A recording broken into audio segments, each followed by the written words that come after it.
Would you be able to tell me a little bit about the group you've been working with for refugee sponsorship? Okay, well, there really have been two groups that we've worked with.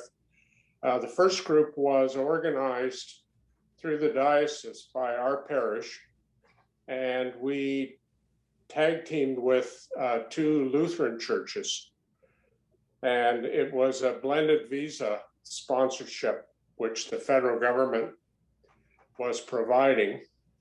And we brought the family over in 2016, and that was the Khaldun is his name, and his wife and three kids at that time. And they arrived in June of 2016. And the group basically continued to support them after they were here. My involvement was I was in charge of the housing and the finances. So that would be an ongoing situation. But there were members of our parish who continued to provide stuff for the family, and support. And Khaldun has now two more children since he arrived in Canada. So and he is involved in an upholstery business, which is doing quite well. He did that in the old country, and he's been doing the upholstery business while he's been in Canada. Now, the second group that we brought over was Khaldun's mom and dad and his sister, teenage sister. And it was through the diocese, but it was basically our church that did it. And they arrived, his parents and his sister arrived in September during the lockdown.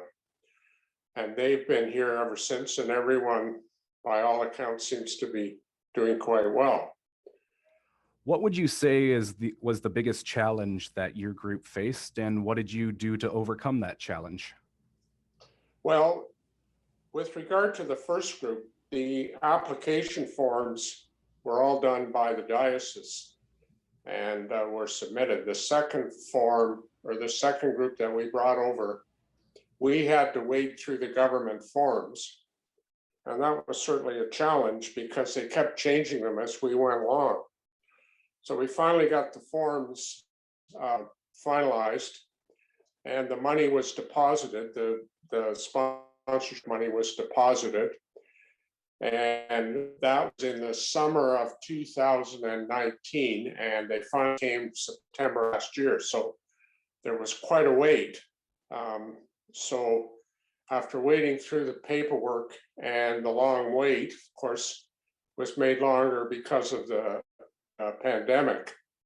But those were the big challenges. But we just had to be patient and persistent.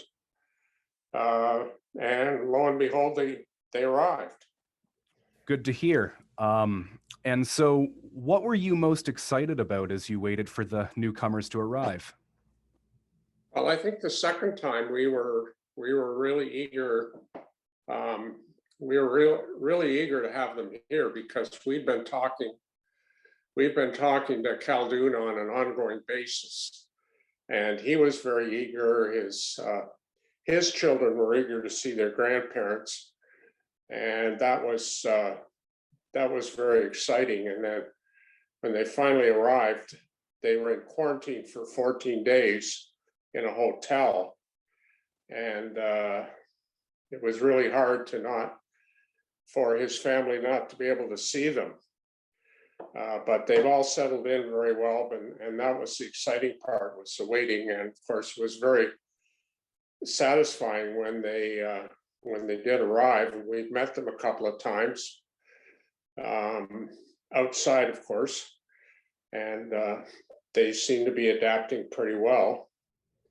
What has kept your church group motivated as you continue to support newcomers in Canada? Well, I think it's just the gratitude that they've shown. They've been very uh, very thankful and very, you know, very appreciative of what we've been doing.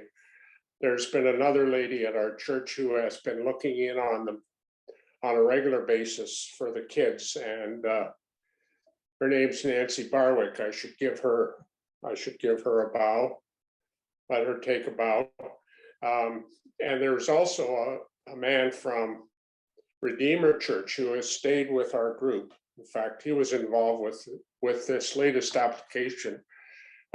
He's living in Kitchener, but he keeps in constant contact with the family, as do I. So it's just very good to see the family growing and see them doing so well and making a big contribution. And there's certainly, you know, there's certainly a credit to our community.